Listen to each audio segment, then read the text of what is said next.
राजेश जी, अशोक जी ने तो बिल्कुल आज बिल्कुल फुल फॉर्म में बैटिंग कर दी।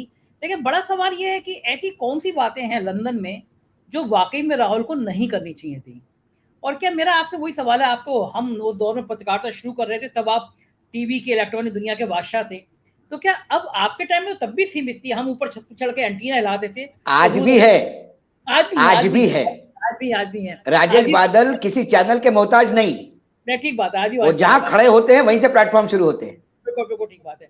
तो हमने तो उस दौर में राजेश जी, आप बिल्कुल पीक पे थे, जब हम लोग छत पे खड़े होके एंटीना हिलाते थे, तो थोड़ा-थोड़ा दूरदर्शन पे एक आध गाना दिखाई दे दिया जाता था। लेकिन इस आधुनिक दौर में जैसे अशोक जी ने कहा कि हम यहाँ बैठे पूरी दुनिया सुनती है, तो अब वो कुछ चाहे वो लंदन में बोले, हिंदुस्तान में बोले। और क्या राजेश जी, क्या लगता है कि राहुल ने कुछ ऐसी बातें की लंदन में जो उन्हें नहीं करनी चाहिए थी? और नहीं करी तो फिर बीजेपी इतना परेशान क्यों है? आज हाउस में इतना हंगामा क्यों है?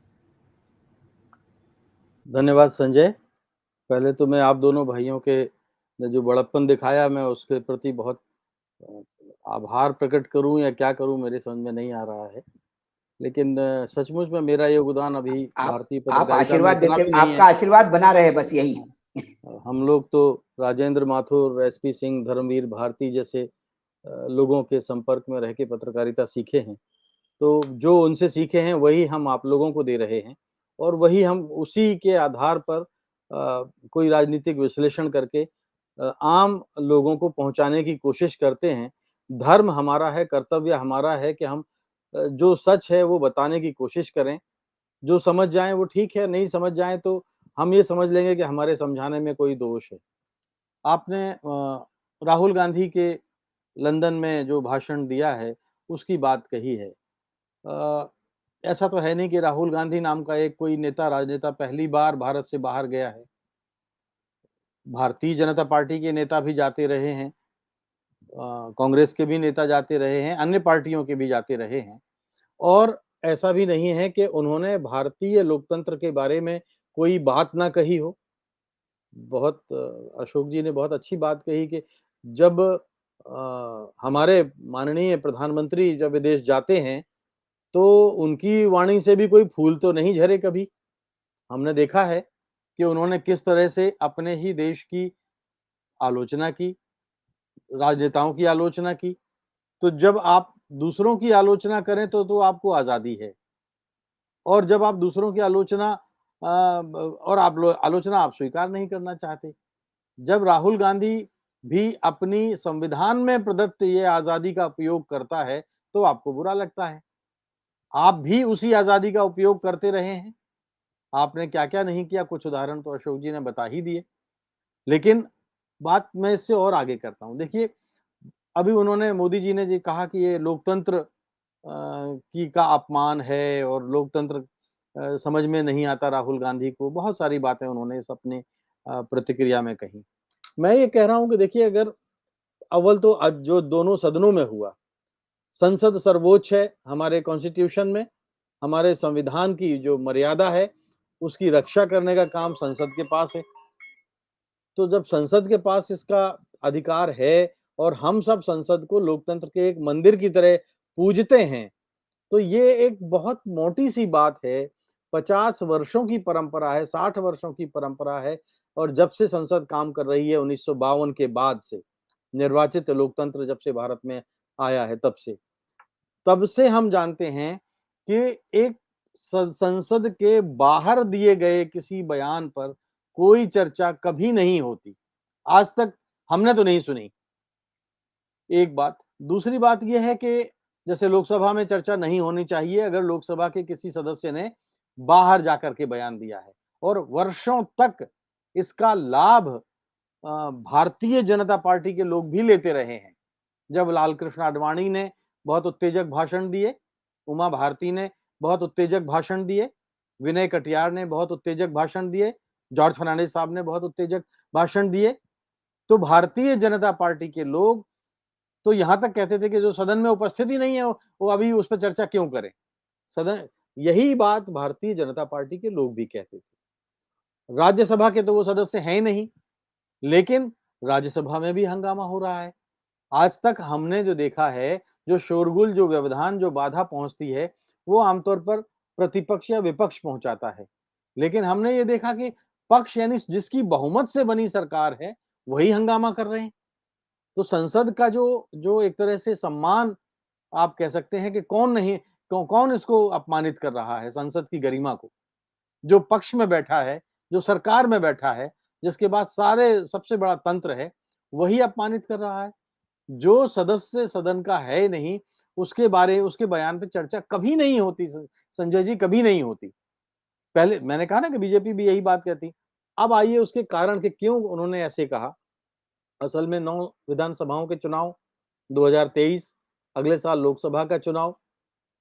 अब 10 साल का उनका जो अब तक का अतीत है, उपलब्धियों की झोली खाली है। और जब उपलब्धियों की झोली खाली होती है तो कोई क्या करे फिर? कोई ना कोई खींच तो उतारेगा। उसको खतरा किस? भारतीय जनता पार्टी को दरअसल एक ही पार्टी है जो चुनौती दे रही है। बाकी पार्टियां तो मैं आप किसको कहें, किसका नाम लूं? ममता बनर्जी दबे पांव भारतीय जनता पार्टी के साथ चली गई हैं। शरद पवार वहां नागालैंड में भारतीय जनता पार्टी के गठबंधन में शामिल हो गए हैं। तो आप किसकी बात करेंगे? कौन सा प्रतिपक्ष बचा है? तो जब ले दे के इस देश को प्रतिपक्ष के रूप में सिर्फ कांग्रेस से आशा है, और कांग्रेस से आशा है तो कांग्रेस में भी वही नेहरू गांधी परिवार है। एक युवक है 50 साल का, जो आपसे मतलब 20-22 साल उम्र में छोटा होगा, 24 साल। अगर उन्होंने शादी वक्त करके सही वक्त पे संतान पिता बन गए होते तो शायद राहुल गांधी के बराबर उनका पुत्र होता। तो जो उनके बेटे के बराबर है, उसकी इज्जत, उसके सम्मान को लेकर के जिस तरह से बातें वो करते हैं, वो एक बड़ा समझ की बात है कि खुद अगर वो विदेश में बात करें, गालियां दें, जिस देश के तंत्र को गालियां दें, इस देश के राज परिवारों को, शासन करने वाले परिवारों को गालियां दें, तो वो सब जायज है। अच्छा, बीजेपी की, अब मैं जैसे मैंने कहा कि चुनौती अभी बड़ी है बीजेपी के पास, झोली खाली है, उसके पास उसको खोने का खतरा है। कांग्रेस के पास क्या है? कांग्रेस के पास खोने के लिए इस वक्त क्या है? अपने इतिहास के सबसे दुर्बल, दीनहीन मोड़ पे वो खड़ी है।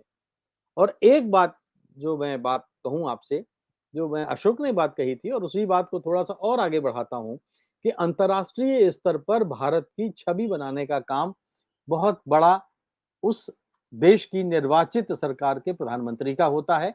भारत के प्रधानमंत्रियों को हमने देखा है। लेकिन आप 82 करोड़ लोगों को मुफ्त भोजन दे रहे हैं। किसी को मुफ्त भोजन आप देते हैं, घर के दरवाजे कोई आ जाए तो आप क्या कहते हैं? भूखा था बेचारा, भिखारी था, दे दिया। तो इस देश के 82 करोड़ लोग भिखारी हैं। अपने पेट से अपनी जेब से पैसा खर्च करके वो खाना नहीं खा सकते। एक तरफ तो आप ये साबित कर रहे हैं और दूसरी तरफ जो हंगर रिपोर्ट आई है उसको गालियां देने से आप चूक नहीं रहे हैं। अरे वही बात तो हंगर रिपोर्ट कह रही है फिर।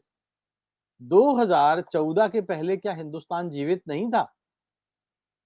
आप ये देखिए कि 2000, जो अशोक ने अभी एक आंकड़ा बताया, मैं उसमें और जोड़ दूं, 2014 में इस देश पर 55 लाख करोड़ का कर्जा था।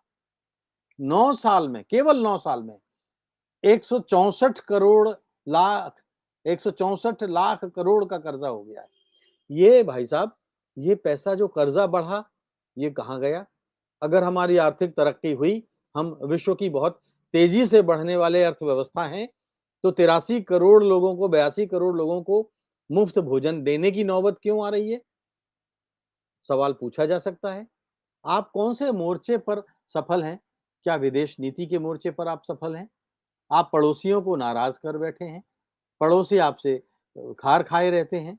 आप औद्योगिक नीति आपकी सफल नहीं है। आपका एक्सपोर्ट देख लीजिए। सारी जगहों पर मैं बात कह रहा हूं कि जिसकी झोली खाली है वो क्या करेगा? एक तरफ राहुल गांधी का जो भाषण है। अच्छा, मैं एक बात और बताऊं आपको, जो अशोक जी ने कही कि वो भाषण ही निकाल दिया। कितना बड़ा, मतलब मेरी नजर में तो ये अपराध है। होता हमने कब सुना है कि सदन की कार्रवाई का कोई हिस्सा निकाल दिया गया? कब?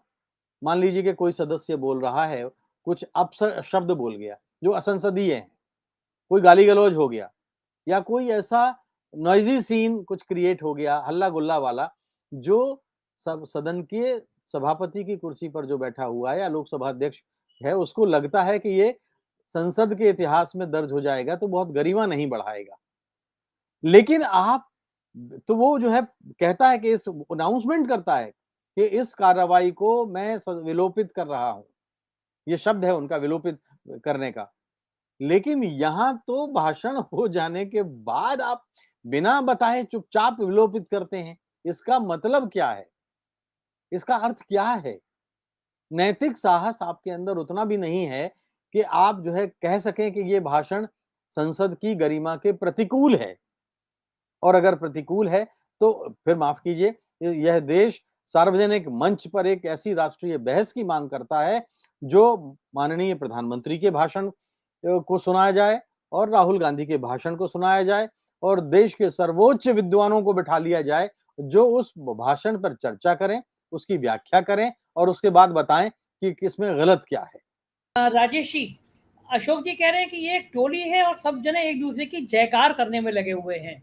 तो ऐसे में राहुल गांधी का कैम्ब्रिज में जाकर ये कहना कि संवैधानिक संस्थाओं की उपेक्षा हो रही है, मीडिया को बोलने नहीं दिया जाता, मेरा माइक बंद कर दिया जाता है। अगर हम अपने नजरिए से देखें तो क्या कुछ चीजें ऐसी थी जो देश में नहीं हो रही हैं और जो उन्होंने लंदन में कह दी? क्योंकि हमारी नजर में तो ये सब चीजें हो रही हैं। पत्रकारों के फोन टेप हो रहे हैं, पत्रकारों पे कार्रवाइयां हो रही हैं, जांच एजेंसियां जांच कर रही हैं, गिरफ्तारी हो रही है। कप्पन को 2 साल तक ईडी 40,000 रुपए का केस दिखा के बाद में सुप्रीम कोर्ट की जमानत के बाद उसको रखती है। ऐसी तमाम कार्रवाइयां हो रही हैं। तो फिर आदमी अगर बोल रहा है तो फिर क्या वास्तव में देश का अपमान कर रहा है? देखिए संजय, मेरी दृष्टि में जो मैं कहता हूं कि जो भाषण देने की आजादी राहुल गांधी को थी, उन्होंने उस आजादी का इस्तेमाल किया और उस भाषण में कोई भी अलोकतांत्रिक बात तो मुझे नजर आई नहीं। मैं इसलिए नहीं कि मैं कोई बहुत बड़ा प्रशंसक या दीवाना हूं उनका, बल्कि इसलिए कि जो भी पॉइंट्स या जो भी मुद्दे उन्होंने उठाए, उन मुद्दों की पड़ताल अगर आप भारत के संदर्भ में करें तो वो मुझे नहीं लगता कि कहीं वो गलत ठहर रहे हैं। क्या पत्रकारिता आज जिस रास्ते पर चल पड़ी है, उस रास्ते पर चलकर हम क्या भविष्य देखते हैं अपने इस प्रोफेशन का? ये प्रोफेशन जो एक ज़माने में हमने देखा है कि भारतीय पत्रकारिता ने आपातकाल के बाद और अनेक वर्षों में अपने अस्तित्व के बूते पर, अपनी आवाज़ के बूते पर भारत की सरकारों को आगाह किया है, चेतावनी दी है। अब आप उस स्वर को अगर बंद कर देना चाहते हैं, तो ये बात तो अगर कही जा रही है तो उसमें क्या है? आपको याद होगा कि जब डोनाल्ड ट्रंप जो थे राष्ट्रपति थे, तब न्यूयॉर्क टाइम्स ने 2 या 4 पेज, फुल पेज जो ट्रंप ने अपने कार्यकाल में झूठ बोले थे, वो झूठ फुल पेज में छापे थे। और ट्रंप की सरकार उनका उस न्यूयॉर्क टाइम का कुछ नहीं बिगाड़ पाई। नुकसान किसको हुआ? ट्रंप को हुआ। तो ये नहीं है कि सच को अगर आप स्वीकार नहीं करेंगे तो आपका कोई नुकसान नहीं होगा। नुकसान आपका भी होगा श्रीमान। सच सर चढ़ के बोलता है और झूठ के पांव नहीं होते। तो सच जो बोला जा रहा है उसको मेरा ख्याल है कि प्रधानमंत्री जी को खुले दिल से स्वीकार करना चाहिए। उन्हें इतना इसको मतलब क्या कहूं मैं कि इतना परिपक्व तो होना ही चाहिए लोकतांत्रिक नजरिए से कि अपनी आलोचना को भी वो बड़े खुले दिल से स्वीकार करें। लेकिन वो ऐसा नहीं कर रहे हैं। अगर वो ऐसा नहीं कर रहे हैं तो देखिए उसके कई खतरे हैं कि एक तो हमारे माननीय प्रधानमंत्री जी प्रतिपक्ष को या अपने से असहमत होने वाले लोगों को एन केन प्रकारेण चुप करना चाहते हैं, बंद करना चाहते हैं, रोकना चाहते हैं। और अगर ऐसा करना चाहते हैं तो ये कोई बहुत अच्छी बात नहीं है। हमने देखा था, मैं कोई इसलिए नहीं कह रहा हूं, क्या आपातकाल के दरमियान हमने ऐसा नहीं देखा था? आपातकाल के दौरान भी हमने ये देखा था कि अखबारों को, पत्रकारों को लिखने और बोलने की बहुत सारी आज़ादी उनकी सीमित कर दी गई थी। और उसका नुकसान किसको हुआ? क्या अखबारों को हुआ? क्या उसका नुकसान मीडिया को हुआ? नहीं हुआ। नुकसान हुआ जो विश्व की सबसे ताकतवर महिला प्रधानमंत्री हैं, इंदिरा गांधी को। और सबसे बड़ी बात, मैं जिस बड़प्पन की बात कर रहा हूं कि प्रधानमंत्री जी को इस बात को समझना होगा कि इंदिरा गांधी ने जब ये बात महसूस की थी कि यह एक बड़ी भूल थी, तो सार्वजनिक मंच पर उन्होंने इस बात को स्वीकार किया था कि उनसे गलती हुई है, उनसे भूल हुई है। तो यही तो लोकतंत्र की खूबसूरती है, यही लोकतंत्र की खुशबू है। हम अपने किसी नेताओं, मैं प्रधानमंत्री जी के कोई व्यक्तिगत रूप से दुश्मन नहीं हूं, लेकिन अगर वो प्रधानमंत्री जैसा व्यवहार तो करें, वो प्रधानमंत्री जैसी गरिमावान, शिष्ट और बड़प्पन वाली भाषा तो बोले नहीं। अफसोस की बात यह है। और अभी तो देखिए साल भर चुनाव आने जा रहा है, चुनाव में किस तरह की भाषा और टिप्पणियां होती हैं। मुझे तो ये लग रहा है कि चुनाव दर चुनाव हम और अधिक अश्लील होते जा रहे हैं, और अधिक हम अपने आप को हमाम में सब सारे जो है वो राजनेता अपने एक दूसरे को निर्वस्त्र करते जा रहे हैं, और ये बड़ा दुखद मोड़ है। जी संजय जी।